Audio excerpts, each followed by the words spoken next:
Olá e seja bem-vindo ao canal F Fácil, quem fala é Diogo Arantes, e aqui a gente vai falar uma opinião sobre o DEVA 11, sobre a terceira missão do DEVA 11.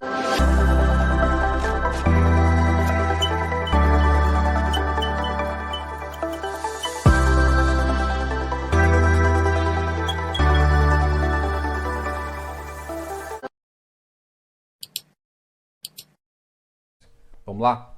Beleza, o DEVA 11 é um fundo muito interessante. E antes da gente falar do DEVA 11, vamos também te falar o seguinte. Aqui eu não ofereço recomendação.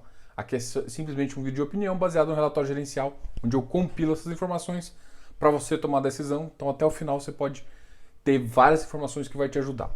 É interessante saber que se você quiser uma recomendação, procure um analista ou contrate um consultor. A gente oferece esse serviço de consultoria aqui. Beleza? Bom, seguimos? Vamos contar um pouquinho da história da Devan. A Devan é uma gestora de crédito que está há mais de 5 anos no mercado. Inclusive, se você tiver curiosidade um pouquinho de saber até sobre a Devan antes até do DEVA 11, talvez você não tenha interesse, mas eu fiz uma entrevista aqui com a Maís Oliveira sobre os fundos de crédito privado e crédito aberto que a Devan tem. Eles têm outros fundos, Audax. Então, se você quiser entender um pouquinho a história da gestora, dá para você entender justamente com esse vídeo, numa entrevista que eu conversei com ela e a gente falou de várias estratégias que eles adotam. Então, não é a primeira coisa que você tem que entender é que não é uma gestora que está começando agora. E não é uma gestora que não entende crédito privado. Ela já faz isso e agora ela criou um outro veículo, que é o fundo imobiliário, justamente para fazer isso. E a vantagem do fundo imobiliário é óbvia, que é um fundo fechado. E aí a gente vai falar um pouquinho também do DEVA 11. Começou a ser negociado no dia 25 de novembro, mas antes lá ele foi montado em agosto, foi ancorado por alguns fundos grandes. Para você ter ideia, um dos fundos grandes que ancorou foi o Iridium, que também foi o primeiro a negociar. É interessante saber que uma oferta 476 pode ser ofertada para 75 pessoas e 50 podem virar cotistas. Então a gente tem um número máximo de cotistas 50, e se você for olhar agora, já está mais de 6.300 cotistas. Isso com dado do informe antes do anúncio dessa emissão. Então ele foi ancorado, nasceu em agosto, foi ancorado, e quando terminou o lock-up, que foi no dia 25 de novembro, teve justamente a liberação das cotas e a negociação. E aí aconteceu uma coisa muito inusitada, que foi o seguinte: antes até de começar a negociação, eles anunciaram uma segunda emissão. E a segunda emissão tinha data base dia 30 de novembro. Então, basicamente, as pessoas que tinham interesse de comprar tinham 5 dias para comprar. Então, tinham 5 dias para comprar. E o que acontece onde você tem? E você lembra que eu te falei que o primeiro que comprou lá em agosto, tinha aquele período de lock-up. Então, só uma pequena parte dos cotistas podia vender. E a demanda era muito grande, porque que todo mundo queria entrar para poder participar. Para você ter ideia, na primeira oferta, entrasse com 100 cotas e sair com 164. Então isso ia fazer diluir um pouco o preço. Então, inicialmente, já existia uma predisposição a ter ágio. Mas o que aconteceu foi algo muito absurdo, porque o ativo chegou a bater 170. Ou seja, isso mesmo que você está escutando. Um ativo de crédito bateu um ágio de 1,7, 70% de ágio. Uma coisa muito bizarra que o mercado faz. Mas por quê? Gente, oferta e procura. Você tem um curto período, todo mundo querendo aproveitar a segunda oferta justamente para participar de montante adicional e tudo mais. Uma pequena oferta, justamente porque você tinha lock-up da maioria dos outros players. Lock-up, pequena oferta, demanda muito alta por crédito. O ativo já tinha anunciado um yield de 2,20. Então já tinha anunciado um yield forte, era um ativo com bastante GPM, que todo mundo estava afim. Isso fez com que o preço realmente subisse. E ali, com uma segunda emissão muito eminente, que faria com que você pudesse comprar um pouco mais alto, com valor um pouco mais acima, e fazer um preço médio bem interessante, participar de um montante adicional e você conseguir baixar esse preço médio. Então foi essa estratégia que muita gente entrou, o que fez com que o ágio explodisse. Beleza. Depois dessa segunda emissão, o fundo passa de 100 milhões para 305 milhões. Então, um PL de 1 de janeiro é justamente de 305 milhões. Como eu já disse aqui, nesse mesmo informe a gente viu que o número de cotistas passava de 6.300. Pensa, um fundo que nasceu em agosto, começou a negociação só em novembro, no final de novembro, e passados 3 meses está com mais de 6.300 cotistas. Aumentou mais 120 vezes. E com certeza vai continuar aumentando muito mais, porque a demanda por crédito é uma coisa que está acontecendo muito. A gente pode ver isso com o Hectare, com o Urca, com o NCHB, todos os ativos de crédito começaram a ser muito demandados, inclusive com ágios acima, principalmente os ativos high yield.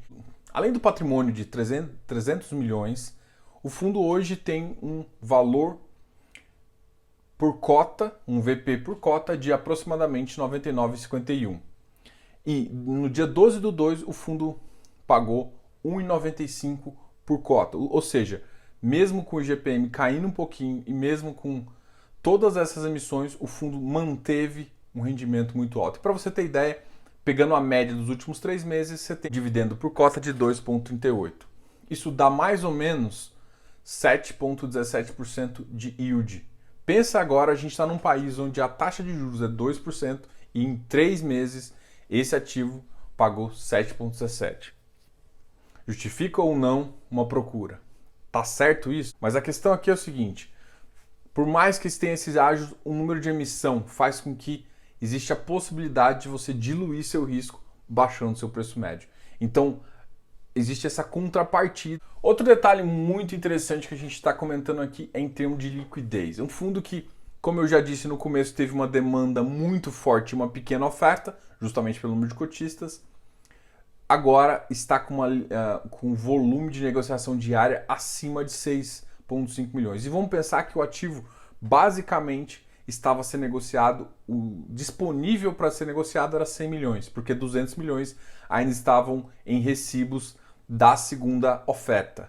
Ou seja, com 100 milhões ele estava negociando em torno de 6 milhões dia. Normalmente um ativo, ele negocia, um ativo muito líquido, negocia entre 1 e 2,5% do PL. Ou seja, ele está negociando a 6% do PL, o que também é uma novidade. Então, por que isso está acontecendo? Principalmente por conta dessas emissões grandes que estão acontecendo, uma demanda muito grande por crédito e também um descontrole um pouco das pessoas em pensar em como agir com o ágio. Agora a gente também vai explicar um pouquinho o porquê também desse todo esse frenesi em relação ao DEVA 11. Parte disso a gente já comentou anteriormente, que é o alto rendimento. O alto rendimento chama a atenção das pessoas.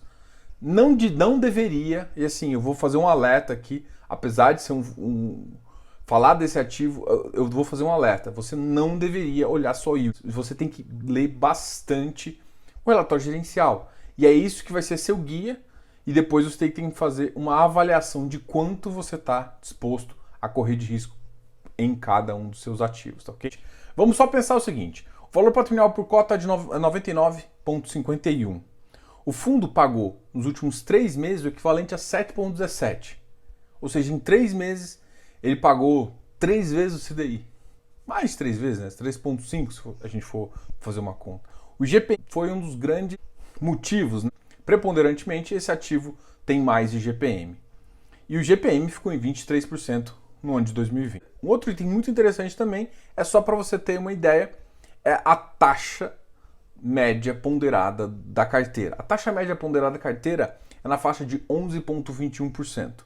Só para você ter ideia, ela é maior que a do Hectare. Então, isso foi um dos motivos que também está impulsionando o ágio desse ativo e também o tamanho da procura. Em relação ao relatório gerencial, uma das maiores dúvidas do mercado é justamente em como analisar uma carteira. Talvez você não saiba, mas uma das coisas mais importantes que você tem que analisar, além do fluxo, é a inadimplência. A inadimplência é um dado que muitos gestores têm medo de ficar informando, justamente porque pode gerar números altos, podem gerar algum certo desconforto. Mas eles colocaram lá, inclusive utilizaram em alguns relatórios a explicação por que em determinado caso, por exemplo, timeshare, é bem maior do que em multipropriedade. E a gente tinha já uma informação sobre o fluxo da PMT, o hectare já fazia isso e ele colocou como uma outra novidade essa inadimplência. Então você consegue avaliar como é que essa inadimplência líquida está aumentando e se o fluxo continua forte, que para mim são os dois maiores índices para manter, para verificar se a operação continua forte. Uma das características mais importantes de operação de multipropriedade time sharing é justamente um fluxo forte. Ou seja, essa razão de PMT é uma das razões que tem que ficar mais forte. Então, essa novidade veio muito positivo e trouxe também muita gente a apoiar e a entender, a tentar fazer uma leitura muito mais dinâmica do relatório. Então, o relatório gerencial é justamente como o gestor conversa com você. Então, sugiro que vocês leiam o relatório, estão sempre abertos a novas ideias. Inclusive, a gente sempre faz um artigo, né? Eu sempre comento que eu faço um artigo para complementar esse vídeo. Então, tá no artigo lá no FIFácil, se você pesquisar DEVA 11 FIFácil ou DEVA 11 terceira emissão FIFácil, você vai conseguir achar. Aqui embaixo na descrição também tá. E justamente eu falo o seguinte, uma das coisas que eu gosto de fazer é pegar toda a carteira e comparar mês a mês, né? Então eu ponho todos os meses lá e puxo tudo numa base de dados justamente para eu ter essa informação. E eu gosto de comparar, que talvez seja o mais interessante, não é a inadimplência líquida momentânea, é se a inadimplência líquida está aumentando e se a razão de fluxo está baixando. Isso são os dois maiores dados que eu tenho de uma carteira, porque às vezes a inadimplência média é alta, mas o quão alta é o aumento do gradiente, vamos dizer assim, né, entre uma e outra, esse gradiente aumentando é o que pode dizer que uma carteira está ruim ou não. Então isso seria uma ideia de análise. Inclusive eles começaram a fazer isso em novembro, mas acabaram tirando a inadimplência ali da minha tabela para dezembro. Então foi uma reclamaçãozinha que eu fiz também. E uma outra dado que eu gosto muito também e que diz mais ou menos a velocidade que o gestor tem que trocar é a média ponderada. Então, assim, o relatório é muito positivo, tem muitos dados interessantes, mas existem sempre algumas coisas que pode melhorar e até eu escrevi o que eu acho que pode te ajudar mais e que o gestor poderia modificar e alterar um pouquinho, ok? Para você ter ideia, tanto que o relatório foi diferencial, ele colocou duas informações que a gente não vê muito comumente no mercado, que foi a inadimplência. Eles explicaram qual que é a diferença legal entre o time sharing e o multipropriedade. Por exemplo, multipropriedade você realmente tem uma matrícula, né? Enquanto o time sharing você tem um direito. Então, estruturalmente eles são diferentes em termos de fluxo também. Um você precisa muito mais de fazer venda, enquanto o outro você tem um registro, o outro é tratado um pouco de segunda moradia e normalmente o padrão de pessoas que compram e o tipo de produto tem uma inadimplência menor. Só para você ter uma ideia, a gente comentou um pouquinho sobre a taxa média ponderada de 11,21% do DEVA 11. O relatório de dezembro, a gente vê um dos gráficos que eu acho muito interessante. Ele mostra quanto da carteira é protegida contra a deflação. Ou seja, vamos supor que algum índice fique negativo, né? Então, o índice deflacionário, tanto o GPM quanto o PCA, ele pode ficar negativo. E eles colocaram proteção nas operações em relação a esse efeito deflacionário. Então, 98,1% das operações tem essa proteção. 11,21% de taxa média mais a inflação, ele te garante, você tem um DI equivalente mensal de 0,889%. E, por exemplo, se você pegar a meta da inflação do governo, que é 3,75%, me dá um yield mensal de 1,19%. O target é 1% ao mês. Em teoria, eles conseguem com essa carteira, esse tipo de operação, eles conseguem bater realmente o target.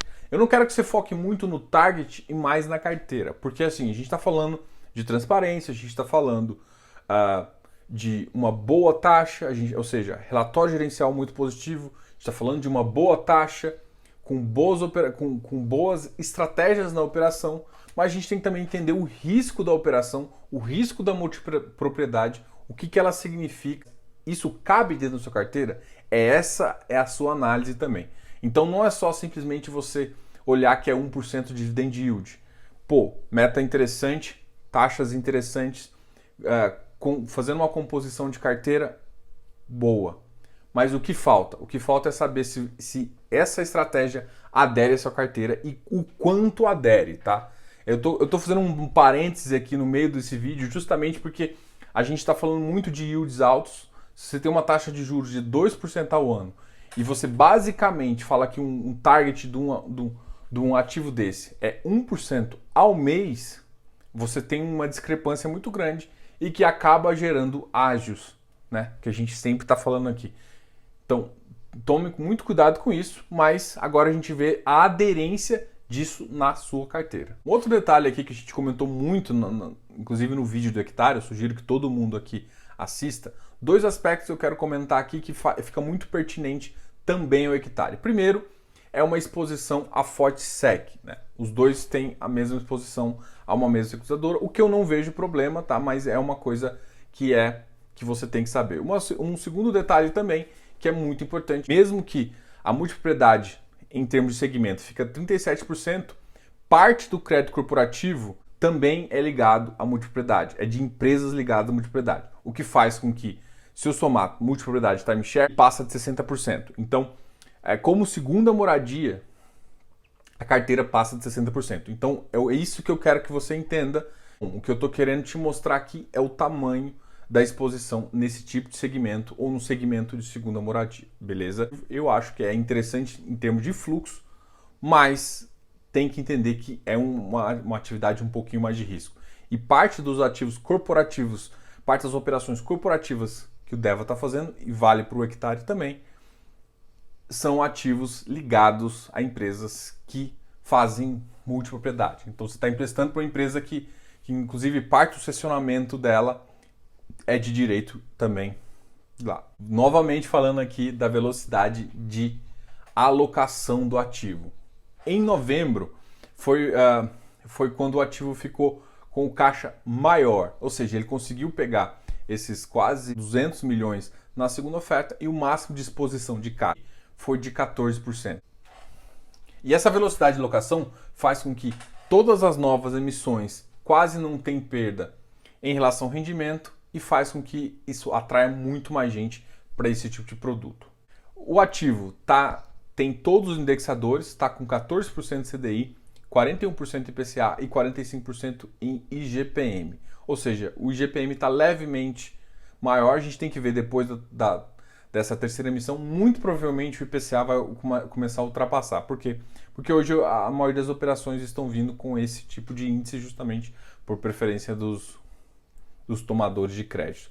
Em termos de subordinação, a maior parte da subordinação é sênior. O que importa de verdade não é nem essa subordinação, e sim a operação. Por isso que eu recomendo todo mundo a olhar as operações para entender como funciona isso. E assim, como tem muita característica também semelhante ao hectare, tanto de emissor quanto de segmento de multipropriedade e tudo mais, e velocidade de alocação, eu sugiro muito que você também veja o vídeo do hectare e também leia a matéria que a gente escreveu sobre o hectare. Só para citar como exemplo, eu peguei 3 tipos de operação: uma de loteamento, uma de time sharing e uma de multipropriedade. Só para você entender a dimensão da inadimplência. É claro que você teria que olhar também, como eu disse, mês sobre mês, que é o que te dá uma noção de crescimento, de aumento, de diminuição, que é isso que realmente importa. Para loteamento, esse empreendimento está mais ou menos 3,1 de Urbanes. O segundo, que é um multipropriedade, é o Ondas Praia, está com uma inadimplência 1,3. O que eu estou te falando? Tem empreendimento de multipropriedade que tem, inclusive, a inadimplência menor que de loteamento. E loteamento, às vezes, você tem, dependendo da região, você tem regiões que estão mais fortes e regiões que estão mais fracas. E o que tem uma inadimplência maior, por exemplo, aqui é o CRI Bourbon, que está em 24,8, que é justamente o time sharing. Vamos supor, o que você quer no empreendimento para ter uma certeza? Você quer um fluxo forte, você quer que a obra esteja quase completa ou muito, a obra esteja bem avançada, ou seja, que uma porcentagem de execução de obra bem alta, e você quer uma porcentagem de venda bem forte, que é justamente isso que garante o fluxo. Em termos de obras executadas da carteira do Deva 11, você tem 59% das obras já na fase final, entre 70% e 100%. É essa análise que eu quero que você tenha. Então, assim, você, como eu disse, para avaliar um ativo desse, você tem que analisar fluxo, inadimplência, e você tem que analisar porcentagem de obras, porcentagem de vendas, e eles fazem um resumo para você entender um pouquinho sobre como é que está a razão do fluxo, em qual faixa está.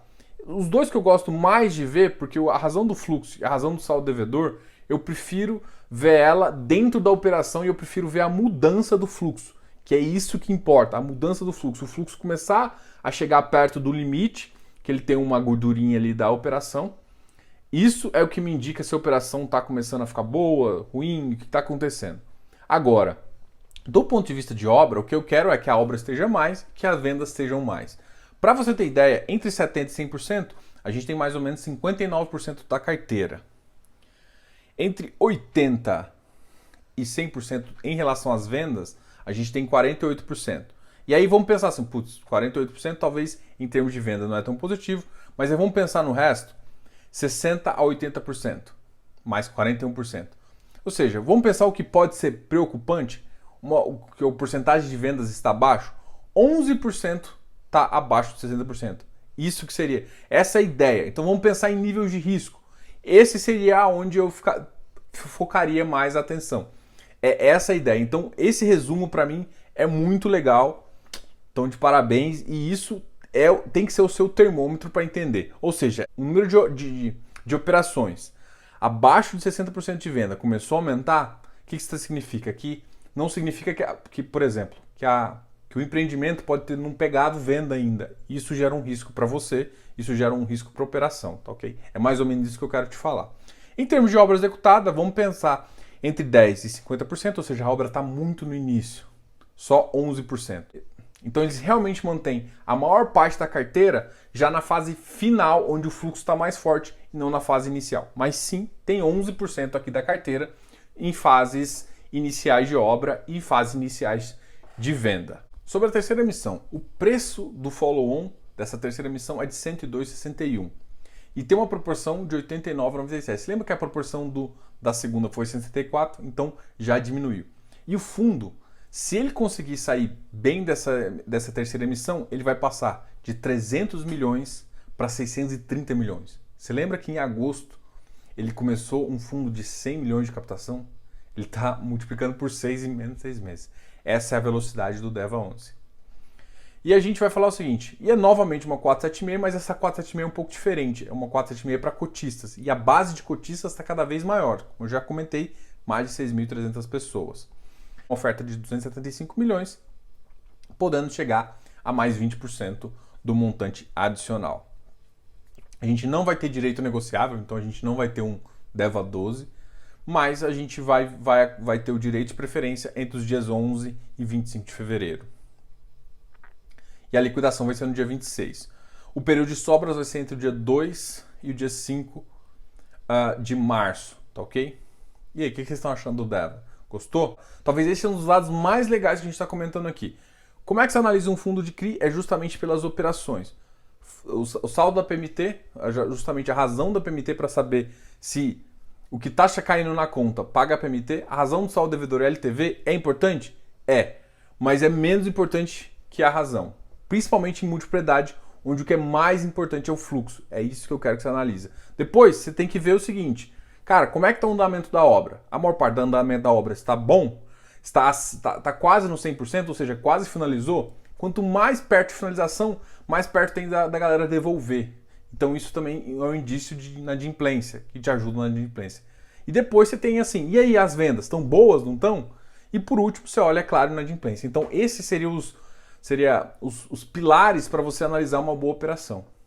Então com isso você já consegue ver. E aí você vê uma taxa boa, com essas características, está extremamente elevado a exposição em multipropriedade. É isso que eu quero que você também entenda. O foco tem que ser se a operação é tranquilo, o nível de exposição e beleza. Entender o nível de exposição à multipropriedade e aos outros tipos de operação, quanto disso pode sim entrar na minha carteira. E aí você pode decidir se você vai participar ou quanto você vai participar. E eu quis te mostrar aqui um pouquinho como você consegue avaliar esse ativo e entender um pouquinho também dos riscos. Espero ter te ajudado. Qualquer dúvida, coloca aqui nos comentários. Eu gosto muito de comentários. Coloca aqui. É muito interessante você falar comigo. Muito provavelmente em breve a gente vai conversar com os gestores aqui no canal e eu espero você lá. Além disso, ó, se inscreva aqui no canal, dá um like nesse vídeo, te vejo no próximo. Até mais. Diogo, o canal F Fácil.